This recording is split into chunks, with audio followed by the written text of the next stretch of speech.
Okay. Wow. So for today,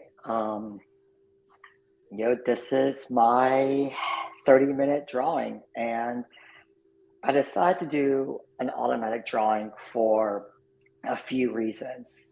The first reason is I always have this desire to make art, but sometimes thinking about it is just too much, and that gets in the way of the actual process of making art, which is what I want to enjoy. So, like, automatic drawing is one of my favorite ways to move into the art making process because it's exciting. You don't know what you're going to come up with. And when I first started this 30-minute piece, I didn't know I was going to be doing mixed media. I didn't know if I was going to allow myself to look at the picture or not as I was drawing it, right? Automatic drawing is drawing without thinking. That doesn't necessarily mean I have to do it blind, right? So I think automatic drawing really helps with removing judgment from the art making process. If anything, automatic drawing helps train your brain to work on art without judging it, which is so important, especially for printmaking when there's just so many problems. So yeah, one reason is to build my no judgment muscle.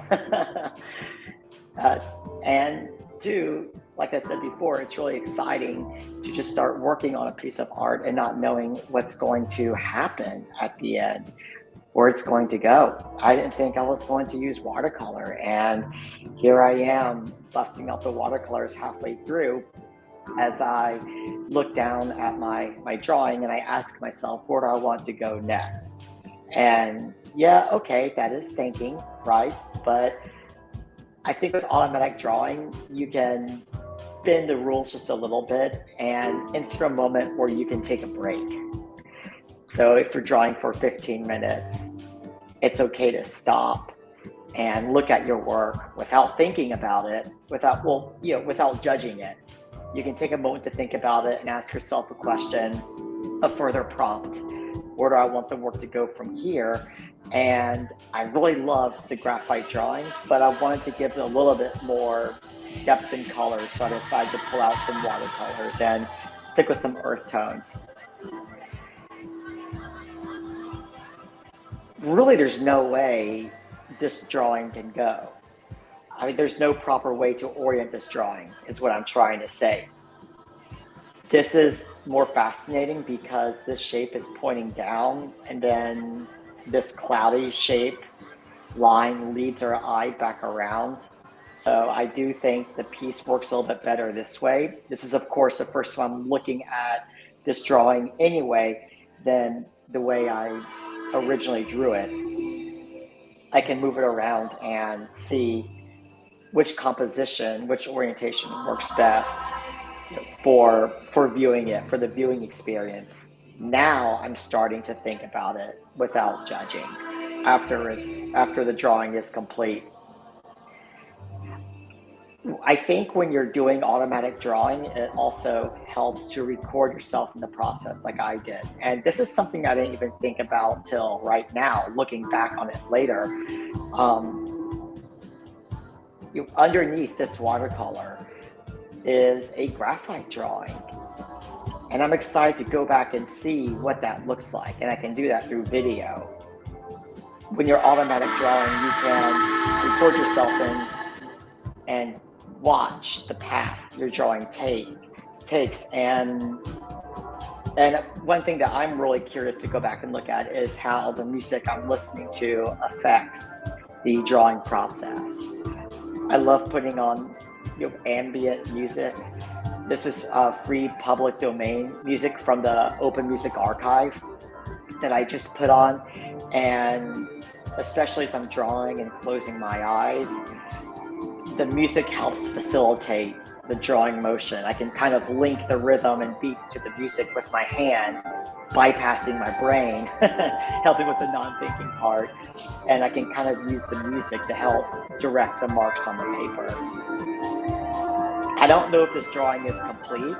I can go ahead and say, sure, it's complete, 30-minute drawing. I like that. So I'm just going to decide on an orientation, which way I like it the most.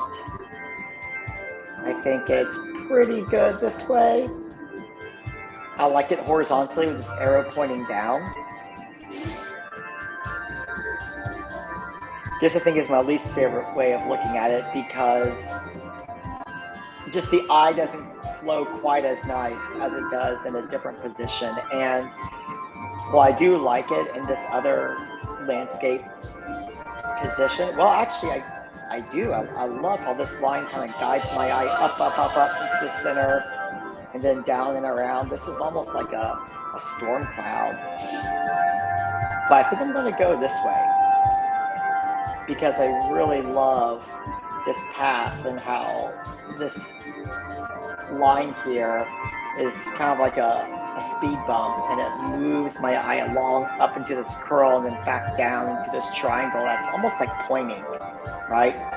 I will say at the end, once I start doing the watercolor, it was more difficult for me to think about what was actually going on. Or it was more difficult for me not to think about what was going on. I started thinking harder, and I noticed that the more I started thinking about whether or not this piece was going to turn out well, especially because I'm doing this live and that's pressure, the more I started thinking about the stakes, about the end result,